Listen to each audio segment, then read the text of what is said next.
Don't trust the woman that you're with, because women always bring up to me that their ex is like that and they make fun of them.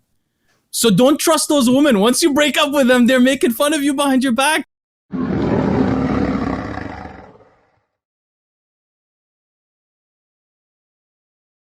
Fezur says, oh shit, Scott Dennis is a beast. Ask Bostin if he ever did those Moonrocks. The MD got some laying around from the same source.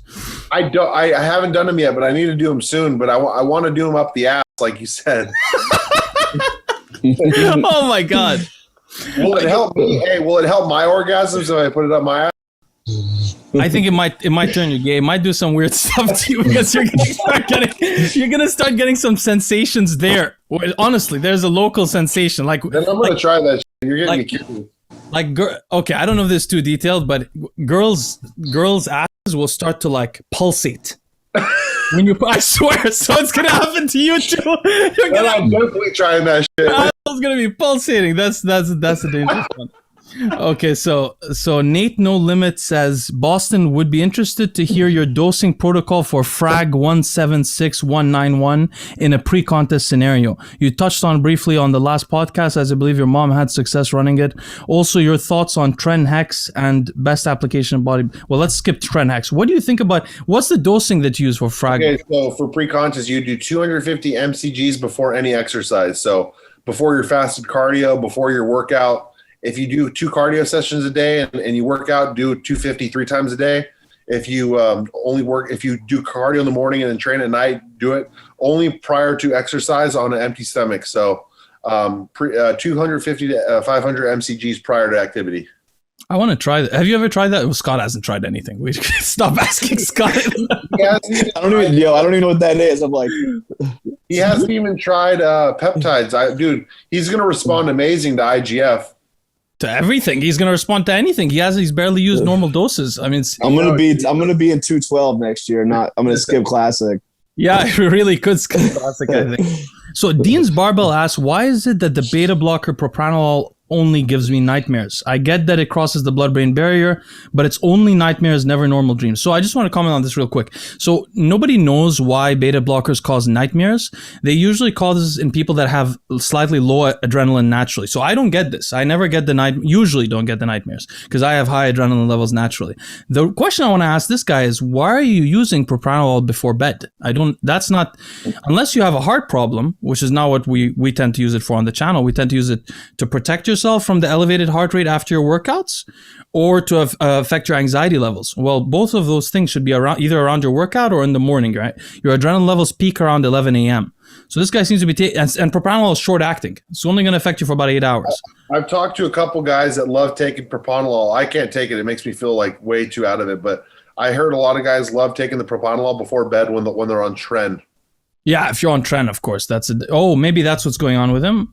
But I think then you wouldn't get nightmares because you'd have such high adrenaline levels. But if you want to avoid that, just get something that doesn't pass the blood-brain barrier. They're less likely to cause it, but they could still cause it, actually. So Matthew Giuseppe says, someone stated that you can't take Tren and Nolvadex at the same time because the two will make prolactin or progesterone or some type of gyno flare-up if trying to add Nolvadex to harden up for the last 6 weeks of prep with Arimidex. He wants to know... I've never heard that. Have you heard that? Floating around on the forums forever. That's the biggest crock of bullshit ever. Yeah, it's complete bullshit. They said, Nolvadex raises your prolactin. You can't use it with Tren or Deca. I'm like, motherfuckers looking. I wouldn't run Nolvadex at all anyways, unless you're trying to have a kid or you're really close to a show and you're trying to dry out. In the off season, I don't think there's any benefits. But if you're trying to get dry out for a show, yeah. But I mean, yeah, of course you're going to be using Tren and Nolvadex at the same time.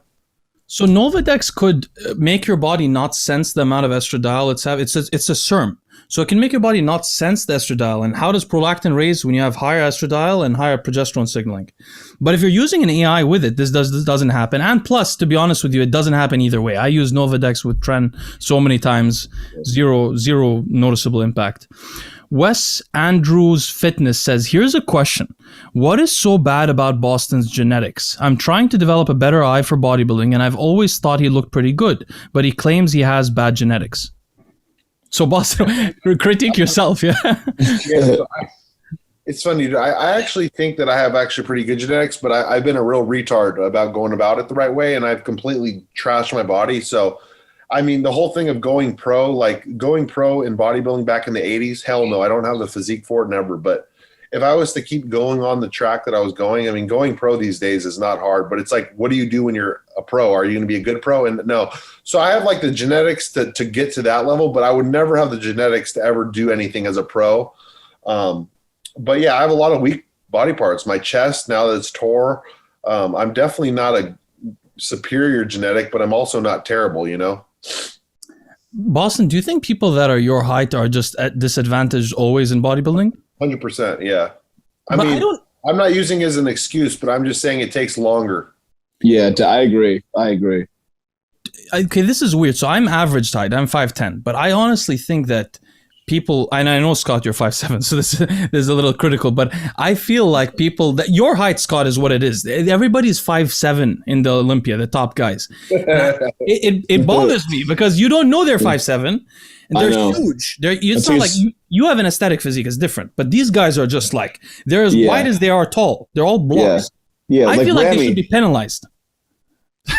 I know it's a weird opinion, but I think that you should be penalized the more you go below 5'10", or there should be a short class. I like Dennis. There is. It's 212.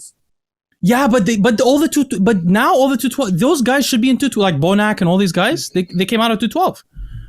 Yeah, but I mean, if you put the thing is, it's hard for someone that's 5'10" to fill out a physique like someone that's 5'7". If you put a guy with the same exact physique that's 5'10" and 5'7", that guy that's 5'10" is always going to look better because he's bigger, you know? It's more impressive, but it's building that physique at a taller height is harder than it is at a shorter height. Yeah, I agree. Physiques that fill out at a larger frame always look better. The only problem is like they don't really reward it as much. Like, for instance, Dennis Wolf is a good example. Like he was 5'10", 6 feet, or 5'11", 6 feet. And like he was there, but I mean, I don't know if it was a political thing, but he never really did as well as he really could have, I don't think.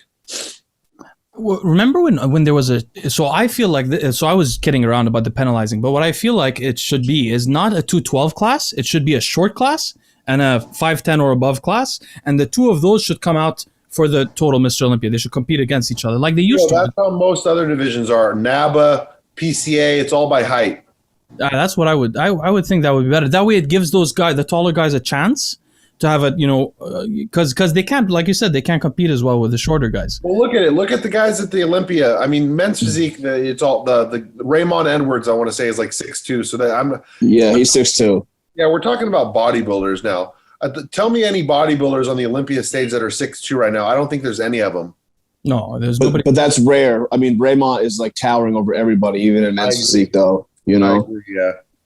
Yeah, but the thing is, like, when you're not a bodybuilder and you go to the Arnold and you see the bodybuilders in person, you're like, whoa, these guys are way shorter than I thought.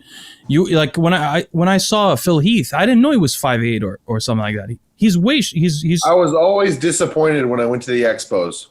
Yeah, you get surprised. So that's what I was thinking. Like if they get a chance to have, because Arnold was such a good representative of the sport because people wanted to look like him. Like he's good looking, he's tall, he's all these kind of things.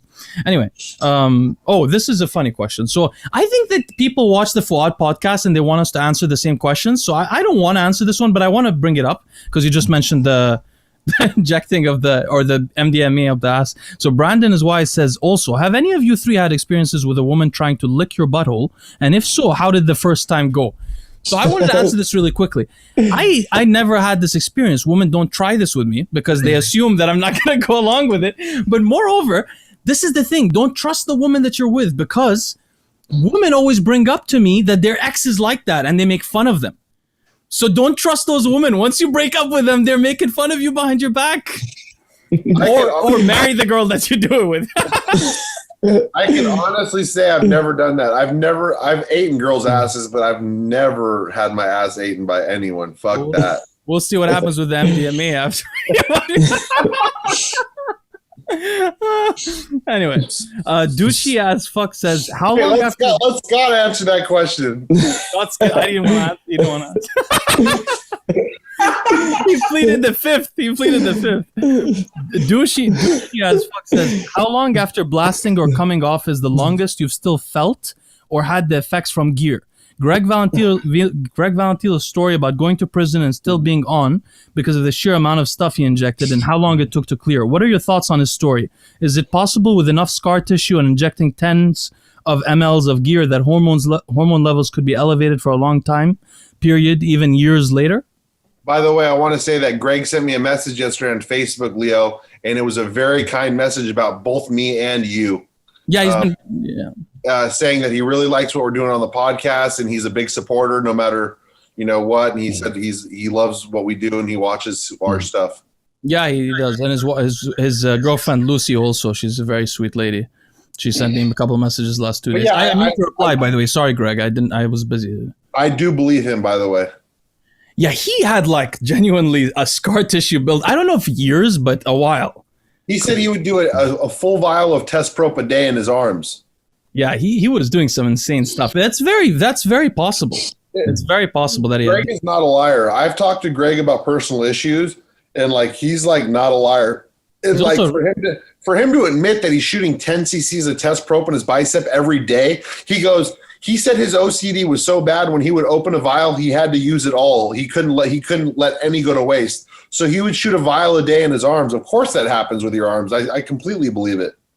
He's also a really sweet guy, a very nice guy.